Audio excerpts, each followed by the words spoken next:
Thanks, everyone. Alex, gallant effort. Do you take much pride, obviously, in how you've pushed the number 15 seed? Definitely. Very bittersweet, but I've nothing to be ashamed of. I played a really good match from my end. Left it all out there, and Jack's an incredible competitor who I have a lot of respect for, and unfortunately one of us had to win, so congrats to him. And it's one of those that I'll take a lot of confidence from moving forward for the rest of the year. But right now looking forward to some rest as well. Questions? Alex, we saw you jump straight on the bike immediately as you got off the court. What's going through your mind after 4 hours of battle like that and losing such a tight battle? What are the emotions? Honestly, not much. I think because I kind of pushed myself a lot in that match. I was kind of just I really don't have that much energy to process much. But I think it's such a mix, because I can't be disappointed with how I played or how I competed. So to be honest, I just playing these 3 matches in front of this crowd is just so. It's such an honour, and it's just almost sad that I can't play it again until next year. But it's something that I'm so happy that I also experienced, and hopefully keep experiencing, and hopefully keep pushing myself and these guys every time I step on the court. Because you talked about the last round being a career best win. Obviously the furthest you've been in the Grand Slam, 2 top 20 wins right at the end of last year.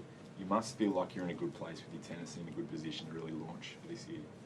Definitely, yeah, definitely. I finished last year pretty strong, and got some good wins, and I think also playing, this much tennis as well gives me a lot of confidence in my game, in my fitness, and having to keep this level up for 5 sets, I think does give me a lot of confidence, and I think it's something that I need to take a lot of positives on and reflect on. When I'm done here, still got doubles tomorrow, and then push on for the rest of the season, because it's a long season. So got to be strong and got to use it as much as I can. Cody? Just with these sort of opportunities, and you play in the big stadium courts, do you have national aspirations as well? You want to play the big Davis Cups, the big events in the future? Obviously, yeah. Representing Australia would, be such a privilege. I mean, I get to experience it week in, week out, and obviously it'll be in a different format if it does happen.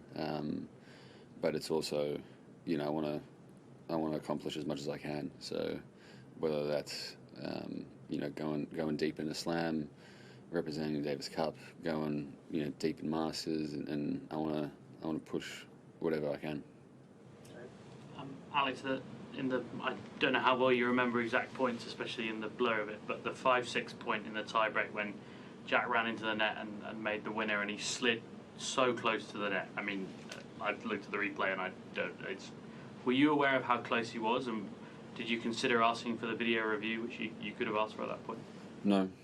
I didn't think he touched the net, but yeah.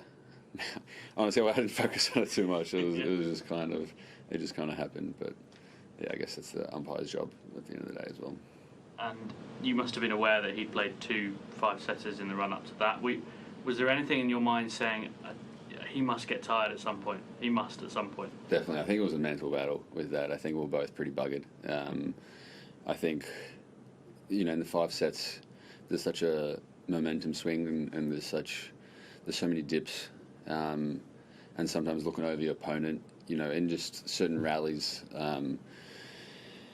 you can kind of sense things. And there was moments throughout that 3rd to 5th set that I'm playing points and I see him tired, but then it's also, I'm sure he looks at me, and then we get this energy, and then we're running for the next 2 games. It's kind of like this. So it's such a